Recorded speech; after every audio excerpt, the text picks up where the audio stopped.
शिरोळ तालुक्यातील अक्कीवाट बस्तवाड रस्त्यावर पुराच्या पाण्यात ट्रॅक्टर ट्रॉली पलटी झाली होती। या दुर्घटनेत सुहास पाटील आणि अण्णासाहेब हसुरे यांचा दुर्दैवी मृत्यू झाला होता। तर पुरात बेपत्ता झालेल्या इक्बाल बैरागदार यांचा अद्याप शोध लागलेला नाही। दरम्यान आज आमदार सतेज पाटील यांनी या दुर्घटनेत मयत झालेल्या पाटील हसुरे यांच्या घरी जाऊन त्यांच्या कुटुंबियांचं सांत्वन केलं।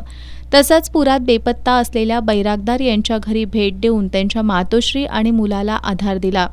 यावेळी त्यांनी शासन स्तरावर या कुटुंबियांना मदत मिळवून देण्यासाठी प्रयत्न करणार असल्याचं सांगितलं।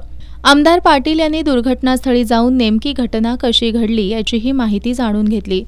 या ठिकाणी स्वतंत्र यांत्रिक बोट ठेवली असती तर ही दुर्घटना टळली असती असं नागरिकांनी सांगितलं। त्यानंतर आमदार पाटील यांनी या ठिकाणी बोट देण्याची ग्वाही दिली। माजी सरपंच विशाल चौगुले यांच्यासह ग्रामस्थांनी मांजरीसह कृष्णा नदीवरील होणाऱ्या पुलाचा भराव या महापुराला कारणीभूत ठरत असल्याचं सांगितलं। अक्कीवाटमधील गायरान जमिनीवर आम्हाला औद्योगिक वसाहत नको, मात्र पूरग्रस्तांना निवाऱ्याची कायमची सोय करा अशी मागणी आमदार पाटील यांच्याकडे ग्रामस्थांनी केली।